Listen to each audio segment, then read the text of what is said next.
আসসালামু আলাইকুম ওয়া রহমাতুল্লাহ। প্রিয় দর্শকবৃন্দ, আজকের আলোচনায় আপনাদের স্বাগত জানাই। আমরা প্রতিদিন খাবার খাই, কিন্তু ভেবে দেখেছেন কি এই খাবারগুলো আমাদের শরীরে কিভাবে ভেঙে শক্তিতে পরিণত হয়? কোনো অঙ্গ একসাথে কাজ করে আমাদের শরীরকে সক্রিয় রাখে, এবং বিজ্ঞান কিভাবে এই প্রক্রিয়াকে ব্যাখ্যা করে আজকের আলোচনায় আমরা জানব। প্রথমত, হজম প্রক্রিয়া ধাপে ধাপে কিভাবে সম্পন্ন হয়। দ্বিতীয়ত, কোনো অঙ্গ, কোনো এনজাইম এবং কোনো হরমোন এতে গুরুত্বপূর্ণ ভূমিকা রাখে। তৃতীয়ত, খাবার থেকে শক্তি পাওয়ার পুরো বৈজ্ঞানিক রহস্য। হজম প্রক্রিয়ার অঙ্গগুলোর বিস্তারিত কার্যপ্রণালী। হজম একটি জটিল প্রক্রিয়া। শরীরের বিভিন্ন অঙ্গ এবং তাদের নিঃসৃত এনজাইম ও রস একে অপরের সঙ্গে সমন্বয় করে কাজ করে। প্রতিটি অঙ্গের নির্দিষ্ট ভূমিকা রয়েছে এবং পুরো প্রক্রিয়াটি ধারাবাহিকভাবে সম্পন্ন হয়। এখন আমরা ধাপে ধাপে হজম প্রক্রিয়ার সাথে জড়িত অঙ্গগুলোর বিস্তারিত কার্যপ্রণালী আলোচনা করব। প্রথম ধাপ, মুখগহ্বর। গঠন ও কাজ। দাঁত খাবার চিবিয়ে ছোট ছোট টুকরো করে। এতে হজম এনজাইম সহজে কাজ করতে পারে। জিহ্বা খাবার নাড়াচাড়া করে এবং লালার সঙ্গে মিশ্রিত করে। এছাড়া স্বাদ গ্রহণে সাহায্য করে। লালাগ্রন্থি মুখে লালা নিঃসৃত করে। স্যালিভারি অ্যামাইলেজ নামক এনজাইম, যা স্টার্চ ভেঙে মাল্টোজ তৈরি করে। মিউসিন নামক পদার্থ, যা খাবারকে ভিজিয়ে নরম করে। ফলাফল, মুখেই কার্বোহাইড্রেট ভাঙা শুরু হয়। দ্বিতীয় ধাপ, গোলবিল ও খাদ্যনালী। খাবার মুখ থেকে গোলবিল হয়ে খাদ্যনালীতে প্রবেশ করে। এখানে পেরিস্টালসিস নামে এক ধরনের তরঙ্গায়িত সংকোচন প্রসারণ ঘটে। এটি খাবারকে পাকস্থলীর দিকে ঠেলে নিয়ে যায়। ফলাফল, এখানে রাসায়নিক হজম হয় না, শুধু যান্ত্রিকভাবে খাবার পাকস্থলীতে নামে। তৃতীয় ধাপ, পাকস্থলী। গঠন ও কাজ। পাকস্থলীতে গ্যাস্ট্রিক রস নিঃসৃত হয়।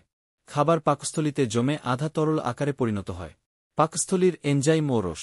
হাইড্রোক্লোরিক অ্যাসিড খাবারের জীবাণু মেরে ফেলে এবং এনজাইম সক্রিয় করে।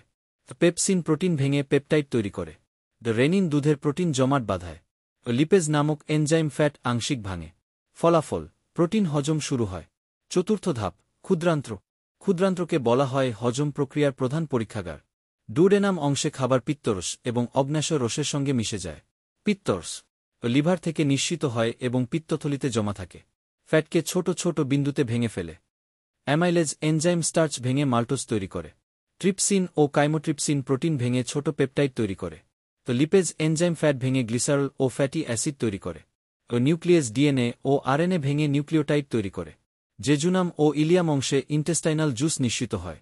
এতে থাকে মাল্টেজ এনজাইম, যা মাল্টোজকে গ্লুকোজে পরিণত করে। ল্যাকটেজ এনজাইম, যা ল্যাকটোজকে গ্লুকোজ ও গ্যালাক্টোজে ভাঙে। সুক্রেজ এনজাইম, যা সুক্রোজকে গ্লুকোজ ও ফ্রুক্টোজে ভাঙে। পেপটিডেজ, যা ছোট পেপটাইডকে অ্যামাইনো অ্যাসিডে পরিণত করে। ফলাফল, সমস্ত কার্বোহাইড্রেট, প্রোটিন এবং ফ্যাট ভেঙে যথাক্রমে গ্লুকোজ, অ্যামাইনো অ্যাসিড এবং ফ্যাটি অ্যাসিডে পরিণত হয়। পঞ্চম ধাপ, বৃহদান্ত্র। এখানে খাবারের হজম হয় না, শুধু পানি ও খনিজ লবণ শোষিত হয়। এছাড়া কিছু উপকারী ব্যাকটেরিয়া ভিটামিন কে এবং ভিটামিন বি উৎপন্ন করে। ষষ্ঠ ধাপ, মলাশয় ও পাজুপথ। অপরিহার্য পদার্থ শোষণের পর বাকি অংশ বর্জ্য আকারে জমা হয়। অবশেষে মল আকারে পাজুপথ দিয়ে বেরিয়ে যায়। এইভাবে মুখ থেকে শুরু করে পাজুপথ পর্যন্ত হজম প্রক্রিয়ার প্রতিটি অঙ্গ একে অপরের সঙ্গে সমন্বয় করে কাজ করে। হজম প্রক্রিয়ায় এনজাইম ও হরমোনের ভূমিকা। বৈজ্ঞানিক বিশ্লেষণ। হজম প্রক্রিয়া শুধু দাঁত, জিহ্বা এবং পাকস্থলীর যান্ত্রিক কাজ দ্বারা সম্পন্ন হয় না, বরং এখানে সবচেয়ে গুরুত্বপূর্ণ ভূমিকা পালন করে বিভিন্ন এনজাইম এবং হরমোন। এনজাইম এবং হরমোন খাদ্যের জটিল অণুকে ভেঙে ক্ষুদ্র এবং শোষণযোগ্য কণায় পরিণত করে। এগুলো প্রয়োজনীয় অঙ্গগুলোকে হজম প্রক্রিয়ায় সক্রিয় রাখে। এনজাইম। এনজাইম হল প্রোটিন জাতীয় জৈব অনুঘটক। এগুলো নির্দিষ্ট রাসায়নিক বিক্রিয়াকে দ্রুত ঘটাতে সাহায্য করে। প্রতিটি এনজাইম নির্দিষ্ট খাদ্য উপাদানের উপর কাজ করে। স্যালিভারি অ্যামাইলেজ স্টার্চ নামক জটিল শর্করা ভেঙে মাল্টোজে পরিণত করে। অর্থাৎ মুখেই কার্বোহাইড্রেট ভাঙা শুরু হয়। লাইসোজাইম ব্যাকটেরিয়া ধ্বংস করে এবং মুখকে জীবাণুমুক্ত রাখে। পাকস্থলীর এনজাইম। পেপসিন প্রোটিন ভেঙে পেপটাইড তৈরি করে। এটি পাকস্থলীর অম্লীয় পরিবেশে সক্রিয় হয়। রেনিন দুধের প্রোটিন জমাট বাঁধায়। বিশেষ করে শিশুদের হজম প্রক্রিয়ায় এর ভূমিকা গুরুত্বপূর্ণ। গ্যাস্ট্রিক লিপেজ অল্প পরিমাণে চর্বি ভাঙে। অগ্ন্যাশয়ের এনজাইম। অগ্ন্যাশয় হল হজম প্রক্রিয়ার প্রধান এনজাইম সরবরাহকারী অঙ্গ। অ্যামাইলেজ স্টার্চ ভেঙে মাল্টোজে পরিণত করে। ট্রিপসিন এবং কাইমোট্রিপসিন প্রোটিন ভেঙে ছোট পেপটাইডে পরিণত করে। লিপেজ ফ্যাট ভেঙে গ্লিসারল এবং ফ্যাটি অ্যাসিড তৈরি করে। নিউক্লিয়াস ডিএনএ এবং আরএনএ ভেঙে নিউক্লিওটাইডে পরিণত করে। ক্ষুদ্রান্ত্রের এনজাইম। ক্ষুদ্রান্ত্রের অন্তঃকলা কোষ থেকে একটি বিশেষ রস নিঃসৃত হয়। এ রসের নাম ইন্টেস্টাইনাল জুস বা শাকাস এন্টারিকাস। এতে বিভিন্ন এনজাইম থাকে। মাল্টেজ এনজাইম মাল্টোজকে গ্লুকোজে পরিণত করে। ল্যাকটেজ এনজাইম ল্যাকটোজকে গ্লুকোজ এবং গ্যালাক্টোজে পরিণত করে। সুক্রেজ এনজাইম সুক্রোজকে গ্লুকোজ এবং ফ্রুক্টোজে পরিণত করে। পেপটিডেজ এনজাইম ছোট পেপটাইডকে অ্যামাইনো অ্যাসিডে পরিণত করে। লিপেজ এনজাইম ফ্যাট ভেঙে গ্লিসারল এবং ফ্যাটি অ্যাসিড তৈরি করে। ফলাফল, সমস্ত খাদ্য উপাদান তাদের সবচেয়ে ক্ষুদ্র আকারে ভেঙে যায়, ফলে সহজে রক্তে শোষিত হতে পারে।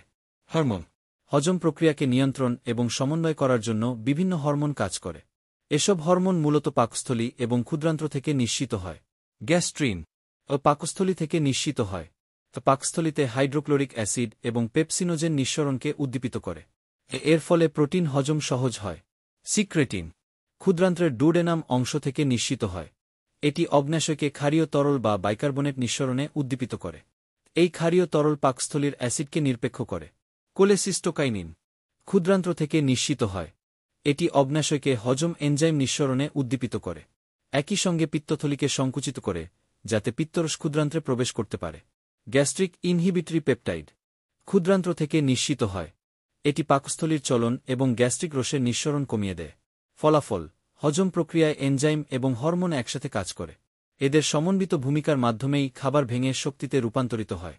হজম প্রক্রিয়ায় অতিরিক্ত হরমোন মোটিলিন ক্ষুদ্রান্ত্রে খাবারের গতি, যাকে পেরিস্টালসিস বলা হয়, সেটিকে নিয়ন্ত্রণ করে। গ্রেলিন পাকস্থলী থেকে নিঃসৃত হয়। এটি ক্ষুধার অনুভূতি জাগায়। এটি ফ্যাট কোষ থেকে নিঃসৃত হয়। মস্তিষ্ককে জানায় শরীরে পর্যাপ্ত শক্তি জমা আছে, তাই ক্ষুধা কমে যায়। এনজাইম এবং হরমোনের যৌথ ভূমিকা। এনজাইম খাদ্যকে ভেঙে ছোট আকারে রূপান্তরিত করে। হরমোন পুরো প্রক্রিয়াকে সঠিক সময়ে এবং সঠিক স্থানে সক্রিয় রাখে।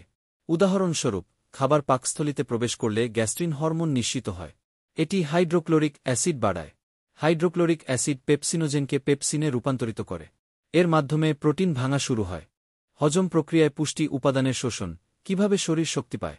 হজম প্রক্রিয়ার মূল উদ্দেশ্য হল জটিল খাদ্য অণুগুলোকে ক্ষুদ্র এবং দ্রবণীয় আকারে ভেঙে এমন পর্যায়ে নিয়ে আসা, যাতে শরীর সহজে শোষণ করতে পারে। শোষিত উপাদানগুলো রক্ত এবং লসিকা প্রবাহের মাধ্যমে শরীরের প্রতিটি কোষে পৌঁছে শক্তি উৎপাদন, বৃদ্ধি এবং মেরামতের কাজে ব্যবহার হয়। ক্ষুদ্রান্ত্র প্রধান শোষণস্থল।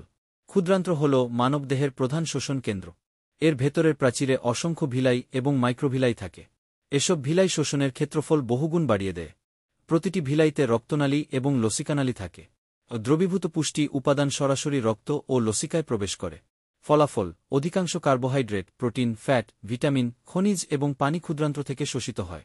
কার্বোহাইড্রেটের শোষণ। হজম শেষে সব কার্বোহাইড্রেট ভেঙে গ্লুকোজ, ফ্রুক্টোজ এবং গ্যালাক্টোজ আকারে আসে। এগুলো ক্ষুদ্রান্ত্রের প্রাচীর দিয়ে রক্তনালীতে প্রবেশ করে।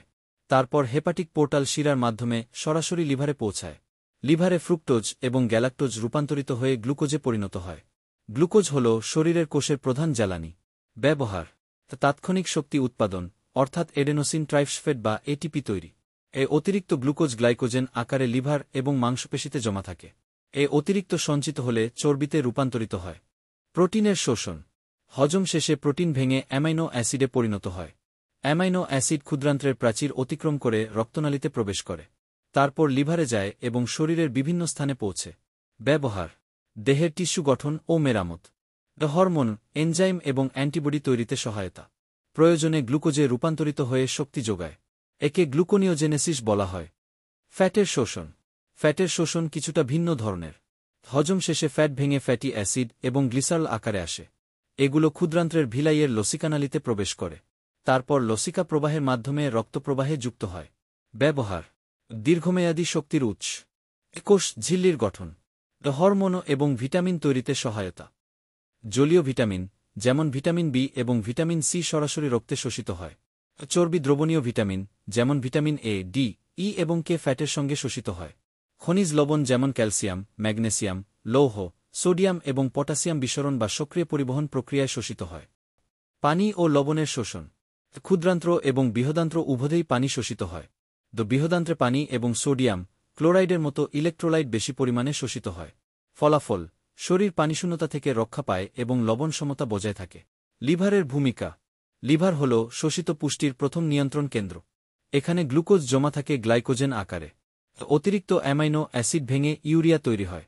ফ্যাট এবং ভিটামিন সঞ্চিত থাকে। খাবার শোষিত হওয়ার পর কোষে প্রবেশ করে সেলুলার রেসপিরেশন প্রক্রিয়ায় শক্তি উৎপন্ন হয়। এই প্রক্রিয়ায় তিনটি ধাপ রয়েছে। 1. গ্লাইকোলাইসিস। গ্লুকোজ ভেঙে পাইরুভেট তৈরি হয় এবং কিছু এটিপি উৎপন্ন হয়।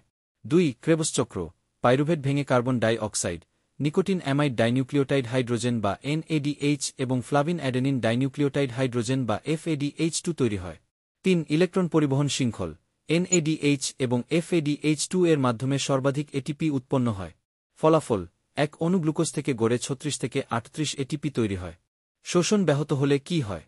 ল্যাকটোজ ইনটলারেন্স হলে ল্যাকটেজ এনজাইমের অভাবে দুধ হজম হয় না। সিলিয়াক রোগে গ্লুটেন খেলে ক্ষুদ্রান্ত্রের ভিলাই নষ্ট হয় এবং শোষণ ব্যাহত হয়। ডায়রিয়ায় অতিরিক্ত পানি বের হয়ে যায়, ফলে লবণ এবং পানি ঘাটতি হয়।